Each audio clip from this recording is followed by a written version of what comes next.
I put on a hat sometimes before I come in to do a show, just because I get up about 2 o'clock in the morning for morning radio, and sometimes I don't have time to straighten out the bed head. So I have a lot of hats. I have a lot of hats from some of my favorite football teams and from some of my favorite baseball teams, none of which I have been wearing over the last several weeks. 4 weeks into the NFL season, haven't watched one game. Love the game of ice hockey. Didn't bother to watch the playoffs. Too many guys kneeling, too many guys taking shots at the United States of America and the flag for which so many have died that I just can't bring myself to do it. I'm sorry. I know they may have, quote, some legitimate gripes, unquote, but they're not very respectful of a great many other people in this country while they're doing it. We're not talking some of the swiftest people around. You got a guy who plays for the Portland Trailblazers who said that if President Trump got another 4 years, the guy said he would be leaving the country and then going to Hawaii. When he was criticized for being a dolt and not knowing that Hawaii was one of the states, the 50th, he then said, well, it was not my tweet. Somebody hijacked my account. Just look at the timestamp. And then somebody pointed out, well, those folks on the East Coast see your tweet in their own time zone. And so therefore, that's an accurate timestamp when they do the screen capture. I put this hat on. I know eventually somebody at work is going to complain that they're deeply offended or they're going to be offended in place of somebody else. That's how that usually works. I got this hat at a Walmart in somewhere on the eastern shore of the Chesapeake Bay, probably 10 years ago, for about $3. I did go out though just after the Redskins decided to change the name this past summer, and I ended up buying some of the last Redskins gear, and it's still in the plastic bag. I figure I'm going to hold on to that, some hats and some sweatshirts and the like, just because I love the look.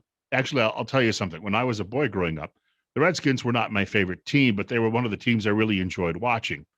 Back when Sonny Jurgensen and Billy Kilmer were quarterbacking that team, it was fun. I mean, it was good fun to watch these guys trot onto the field. They'd been out. They'd been out since 4 a.m.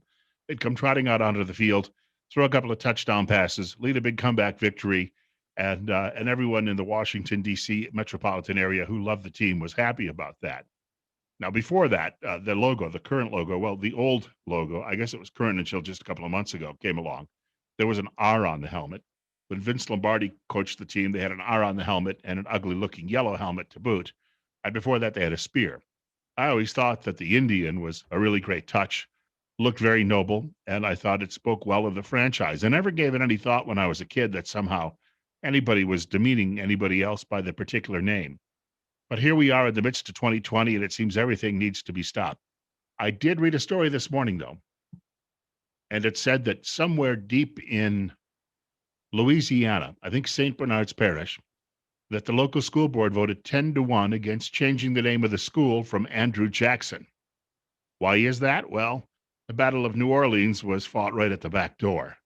And they look at that and realize it was quite an integral part of their history, and they're not going to be giving that up. The writer of the piece explains, though, as well, that it's a very working class parish. And he says that's the difference. Their minds haven't been filled with all of the mush that you get on college campuses now. And you're seeing it everywhere.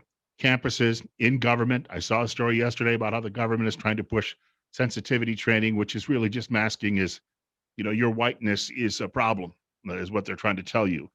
And you're seeing it in workplaces. You're seeing it all over the country. This is the march of the left.